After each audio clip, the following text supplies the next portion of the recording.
Good afternoon students. In the previous video we learned about chemical reactions and chemical equations. Now in this video we are going to learn how to balance a skeletal chemical equation. Before moving further, we must know why there is a need to balance a chemical equation. So to answer this question, go back to your class 9 where you studied about laws of chemical combination, and in that you studied about one of the law, that was law of conservation of mass. According to this law, mass can neither be created nor be destroyed in a chemical reaction, or we can say that mass of reactant is equal to the mass of product, and this is possible only when the number of atoms of each element on the reactant side is equal to the number of atoms of corresponding element on the product side as well.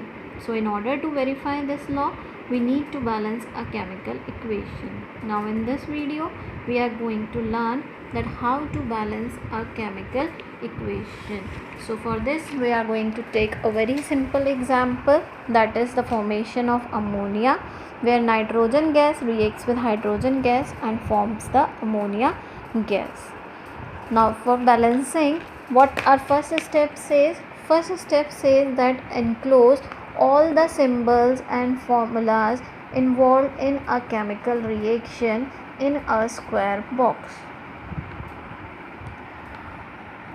Remember one thing, that we can't change or we can't alter the formulas or symbols of the reactants and products. We can't put anything inside these square boxes.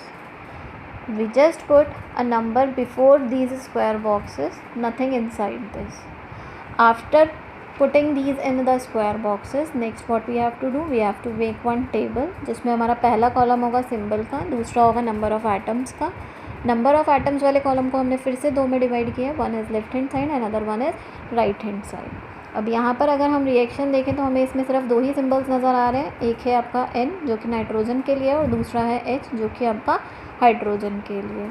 अगर हम left hand side पर देखें तो nitrogen के number of items कितने हैं? 2. Nitrogen के subscript में नंबर लिखा है 2, इसका मतलब नाइट्रोजन के नंबर ऑफ़ आइटम्स इज़ 2. अगर हम राइट हैंड साइड पर देखें तो नाइट्रोजन के नंबर ऑफ़ आइटम्स इज़ 1. यहाँ इसके सबस्क्रिप्ट में कोई नंबर नहीं है. जब किसी आइटम के सबस्क्रिप्ट में कोई नंबर नहीं होता तो इसका मतलब 1 है. सेम वे अगर हम हाइड्रोजन के लिए देखें तो लेफ्ट हैंड साइड पर हाइड्रोजन के नंबर ऑफ़ आइटम्स इज़ 2, और अगर हम राइट हैंड साइड पर देखें तो it's 3. Now for balancing a chemical equation we can use only one mathematical operation and that is multiplication. हम सिर्फ और सिर्फ multiplication का यूज़ कर सकते हैं, इसके अलावा हम किसी और ऑपरेशन का यूज़ नहीं कर सकते. तो अगर हम नाइट्रोजन देखें तो लेफ्ट हैंड साइड पर number of items is 2, right hand side पर कितने हैं? 1. अगर हम इसकी मल्टीप्लाई 2 से कर दें तो दोनों बराबर हो जाएंगे. हमने मल्टीप्लाई कहाँ पे किया? राइट पे. तो राइट पे नाइट्रोजन कहाँ है? इस स्क्वायर बॉक्स के अंदर, तो हमने इसके बाहर यहाँ पर 2 लिख दिया. जैसा कि आपका मैथ्स में होता है कि ब्रैकेट के अंदर लिखे हर नंबर के साथ बाहर लिखे नंबर की मल्टीप्लाई होती है, उसी तरह से जब हम इक्वेशन की बैलेंसिंग करते हैं तो स्क्वायर बॉक्स के बाहर जो नंबर लिखा जाता है उसकी मल्टीप्लिकेशन अंदर लिखे हर एलिमेंट के नंबर ऑफ़ एटम्स के साथ होती है. तो जब यहाँ पर इसकी मल्टीप्लाई नाइट्रोजन के साथ हुई तो उसी के साथ साथ 2 की मल्टीप्लाई यहाँ हाइड्रोजन के नंबर ऑफ़ एटम्स के साथ भी होगी, और जब हाइड्रोजन के साथ 2 की मल्टीप्लाई होगी तो इट विल बिकम 6.